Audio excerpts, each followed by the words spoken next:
Salut à tous, bienvenue sur notre chaîne. Aujourd'hui, nous allons pencher sur un débat vraiment intéressant entre les CEX et les DEX, c'est-à-dire les échanges centralisés et les échanges décentralisés pour stocker au mieux vos crypto-monnaies. Et bien, si vous vous demandez où stocker en sécurité vos crypto-monnaies, cette vidéo, elle est faite pour vous. Restez avec nous jusqu'à la fin pour découvrir les avantages et les inconvénients de chaque option. Et bien, avant de commencer, il faut qu'on sache la différence qu'il y a entre un DEX et un CEX. En fait, un DEX, c'est quoi? Un DEX, c'est juste une plateforme décentralisée qui nous permet de réaliser des transactions peer-to-peer sans l'intervention du troisième parti bien d'une partie tierce. Alors qu'un CEX, quant à lui, c'est une plateforme centralisée qui nous permet de réaliser des transactions en passant par une personne tierce pour interagir avec notre destinataire de l'autre côté, un peu comme dans le monde de la finance traditionnelle. Une fois qu'on a compris tout cela, passons maintenant aux avantages et aux inconvénients de chaque option. Eh bien, les avantages qu'offrent les DEX par rapport au CEX, déjà, le premier avantage qu'on a, c'est la sécurité qui est plus accrue grâce à la décentralisation.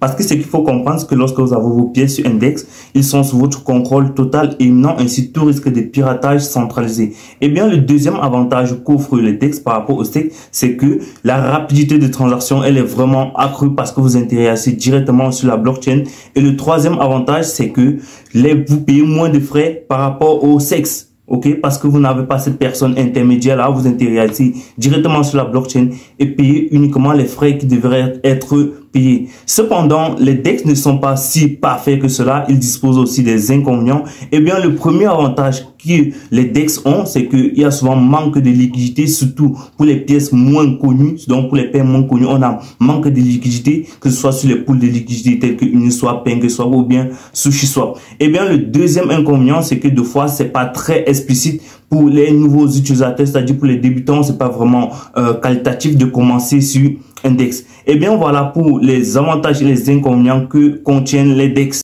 Maintenant, passons aux avantages qu'offrent les CEX par rapport aux DEX. En fait, le premier avantage qu'offrent les CEX par rapport aux DEX, c'est la liquidité. Les CEX, quant à eux, ils offrent une meilleure liquidité parce qu'ils ont beaucoup et vraiment beaucoup d'utilisateurs, surtout pour les gros exchanges tels que Coinbase et Binance. D'accord? Et le deuxième avantage, c'est que l'interface il est vraiment facile à utiliser. C'est vraiment un environnement vraiment convivial pour les débutants. Tout est vraiment simple d'utilisation. Et après, le troisième avantage qu'offrent les CEX par rapport au DEX, c'est le support client. Souvent, ils ont un support client vraiment robuste et certaines personnes préfèrent utiliser les CEX par rapport au DEX, surtout pour les débutants grâce à leur simplicité d'utilisation.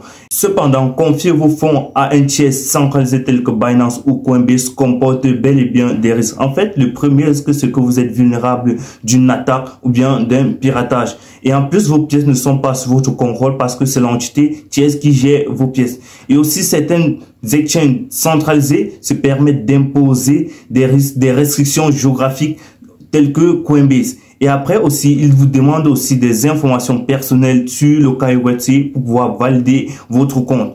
Donc, voilà en fait les avantages et les inconvénients qu'offrent les CEX par rapport au DEX. En fin de compte, le choix entre un DEX tel que PancakeSwap et un CEX tel que Binance dépend de vos préférences, de votre tolérance au risque et ensuite de ce que vous souhaitez faire de vos cryptos, dans l'utilisation que vous souhaitez faire de vos cryptos. Avant de prendre une décision, faites vos recherches approfondies. Et bien, si vous avez aimé la vidéo, n'oubliez pas de liker, de partager et de vous abonner pour ne rater aucune de nos prochaines vidéos. Et bien, on se retrouve à la prochaine pour parler en plus de certains projets cryptographiques plus intéressants. On se retrouve à la prochaine.